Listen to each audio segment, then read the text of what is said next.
Le Palais des Beaux-Arts de Lille présente le podcast Forêt magique.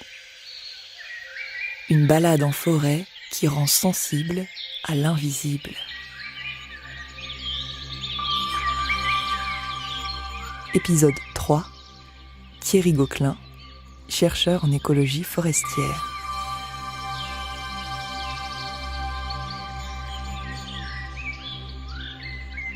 Perdons nos repères.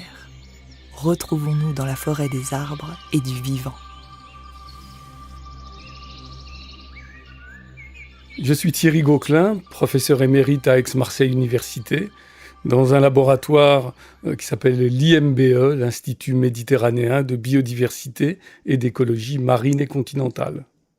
La forêt est magique quand elle correspond à la définition qu'en font les écologues, les naturalistes et certains forestiers. La forêt, c'est un écosystème extrêmement complexe, bien sûr structuré par une strate arborée, mais c'est quelque chose de vivant. C'est une créature, dirait Richard Powers, auteur du magistral livre L'Arbre-Monde. Car la forêt vivante, est le siège d'échanges de matière et d'énergie et de relations intenses entre le vivant et le non-vivant et entre les vivants eux-mêmes. La biodiversité, les processus qu'on appelle écosystémiques, sont d'une complexité invraisemblable, bien plus d'ailleurs que ce que l'on imaginait il y a encore quelques années. Ce sont des milliards d'échanges de matière et d'énergie entre la faune, la flore et le sol. C'est une dynamique très très complexe, avec des chaînes trophiques où des organismes multiples se mangent les uns les autres. Je vous invite à parcourir la forêt d'Arc-en-Barrois, en Haute-Marne. C'est une forêt qui est un des éléments essentiels du nouveau parc national des forêts, donc qui est vraiment un parc qui est dédié à la forêt et aux forêts de plaine. Quand on rentre dans une forêt comme celle-ci, tous les sens vont être mis en éveil. C'est tout d'abord la vue des arbres. Ces arbres donc organisés, soit en taillis, quand on voit que chacun des arbres a plusieurs troncs, soit en futaie, quand les troncs uniques et droits vont s'élever jusqu'à la lumière. On a donc des troncs qui ont un double rôle, à la fois soutenir l'arbre, et quelquefois sur 10, 20, 40 mètres de hauteur, et deuxièmement, conduire la sève. C'est de l'eau et des éléments nutritifs qui sont donc puisés au niveau du sol et qui sont conduits par l'arbre aussi à des hauteurs très importantes. Et tout ça pour permettre le phénomène essentiel du monde vivant qu'est la photosynthèse. Dans ce parc national des forêts dans lequel on se trouve, il a été décidé de laisser certaines parcelles en libre évolution, c'est-à-dire de laisser évoluer la forêt naturellement et d'accepter que l'on ait à terme des arbres morts sur pied ou même des arbres morts au sol, qui sont vraiment des arbres au niveau duquel on va avoir une diversité extrêmement importante. Et puis, il y a aussi des parcelles qui vont être conduites en ce qu'on appelle, et certaines le sont déjà, en ce qu'on appelle une futaie irrégulière ou encore une futaie jardinée, c'est-à-dire des parcelles au niveau desquelles on observe toutes les classes d'âge au niveau des arbres très vieux, des jeunes, de la régénération, etc. Et ça, c'est une sylviculture tout à fait intéressante, beaucoup plus proche de la nature, et surtout qui va éviter ce que l'on considère comme étant extrêmement néfaste, c'est-à-dire les coupes à blanc, où on va couper tous les arbres, dans le cas où ils auraient été à maturité tous en même temps.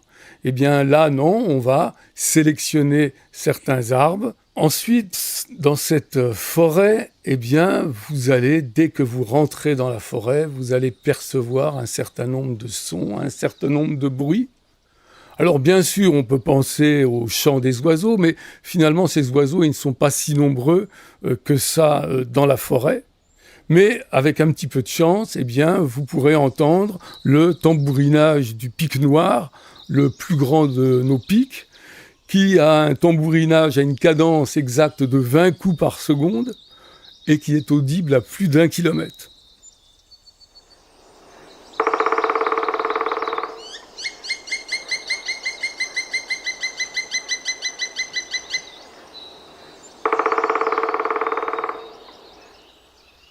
Il y a aussi une autre diversité à laquelle on pense moins, qui est celle du sol, et qui n'est peut-être pas aussi silencieuse qu'on ne le pense.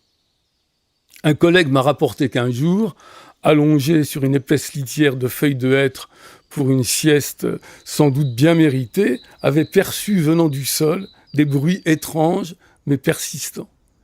C'étaient simplement les vers de terre qui, en mélangeant donc la terre, faisaient des bruits finalement tout à fait audibles, et en faisant aussi remonter ce qu'on appelle des turicules, ces petits tortillons qu'on voit à la surface du sol. Et la forêt, ce sont bien évidemment, notamment celle-ci, des odeurs. Bien sûr, l'odeur de l'humus, cette odeur aussi de sous-bois frais, cette odeur de champignons. Et ça, n'importe quel promeneur en forêt accède à ces odeurs magnifiques, qui sont aussi revendiquées par les plus grands vins, mais qui, eux, sont beaucoup moins accessibles que la simple promenade en forêt. Alors ces odeurs, c'est quoi ? Eh bien, c'est des centaines de molécules, de composés organiques volatiles qui sont donc émis par les feuilles des arbres, par la canopée. Et ça, c'est particulièrement vrai en région méditerranéenne, où donc c'est un moyen de lutter finalement contre la sécheresse et la chaleur. Mais aussi, eh bien, ce sont des composés organiques volatiles qui sont émis par justement la litière, par les feuilles, par les champignons, etc. Et qui restent encore d'ailleurs pour beaucoup à découvrir dans leur diversité et concernant leur rôle dans le fonctionnement de l'écosystème.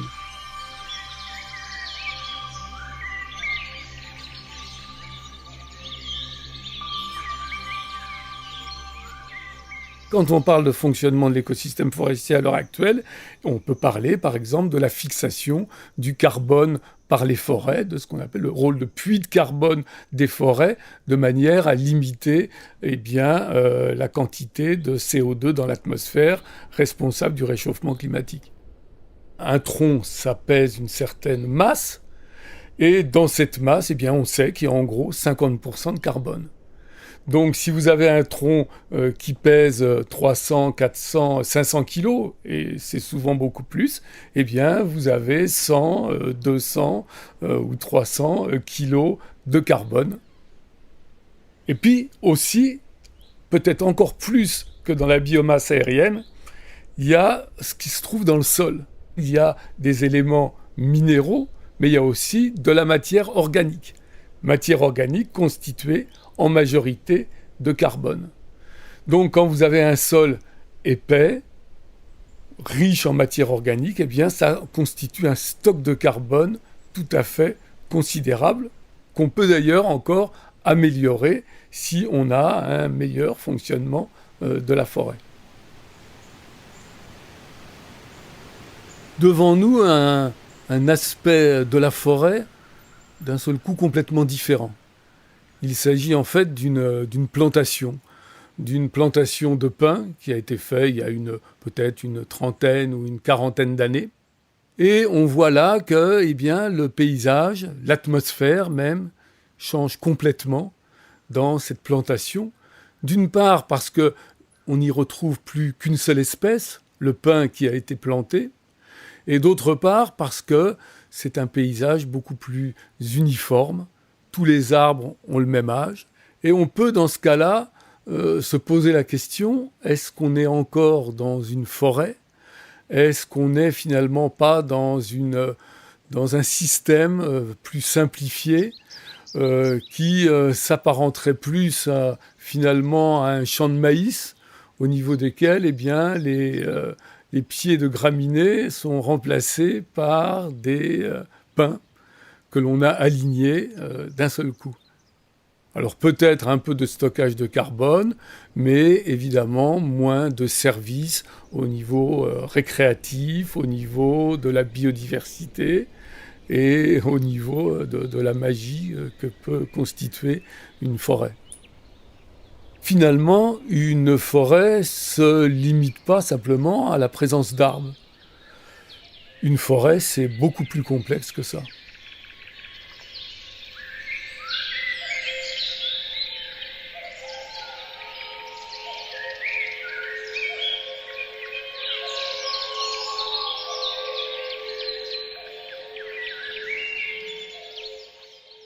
J'ai choisi de vous parler de cette forêt parce que, première chose, c'est que la forêt en France représente environ 30% du territoire métropolitain. Il faut comprendre que la forêt, eh bien, c'est quand même pas quelque chose qu'on peut complètement manipuler. Et dans certains cas, il faut mieux laisser faire la nature ou encore, eh bien, avoir ce qu'on appelle des solutions fondées sur la nature, c'est-à-dire de s'appuyer sur la nature, eh bien, pour répondre à un certain nombre d'enjeux qui sont les nôtres. Et pour ça, eh bien, évidemment, la forêt est en première ligne, avec la nécessité de encore mieux comprendre comment elle fonctionne, quelle est sa biodiversité. Quand on se rend compte qu'on ne connaît encore pas tous les organismes du sol, des écosystèmes forestiers, eh bien, on voit qu'on a encore du travail à faire à ce niveau-là.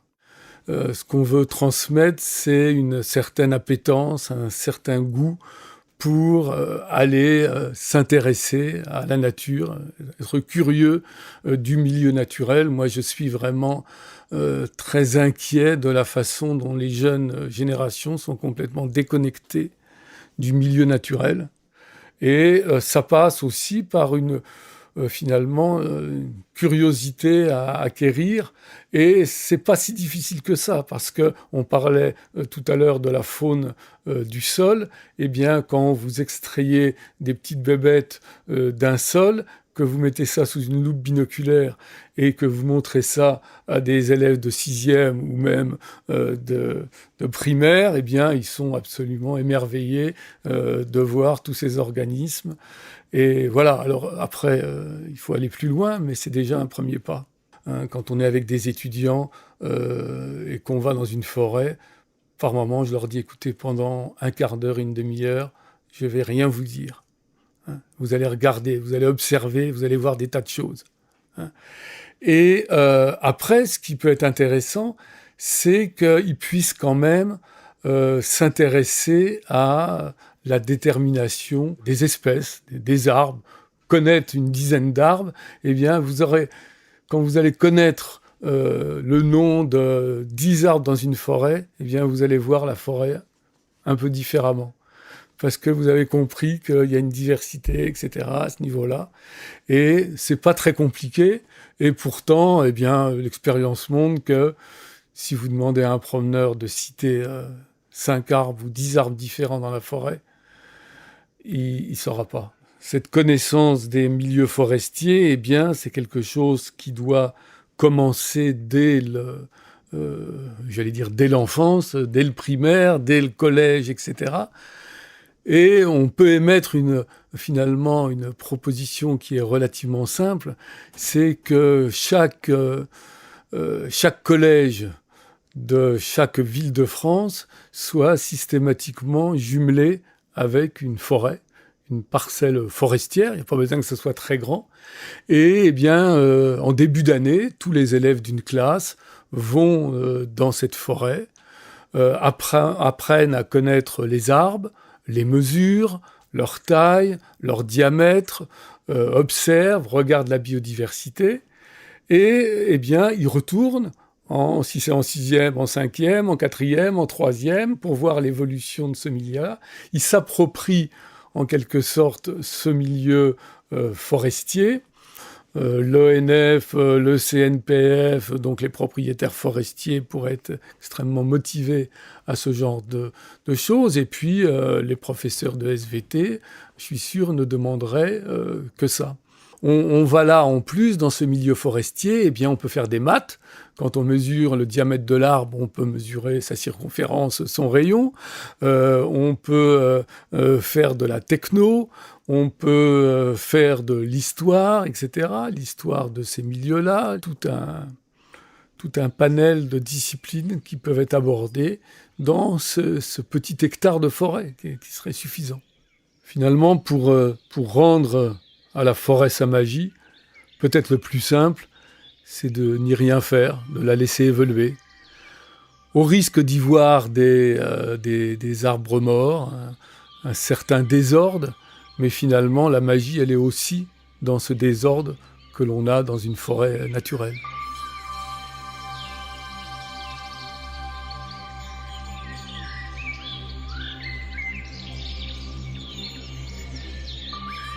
Le Palais des Beaux-Arts de Lille vous a présenté le podcast Forêt magique.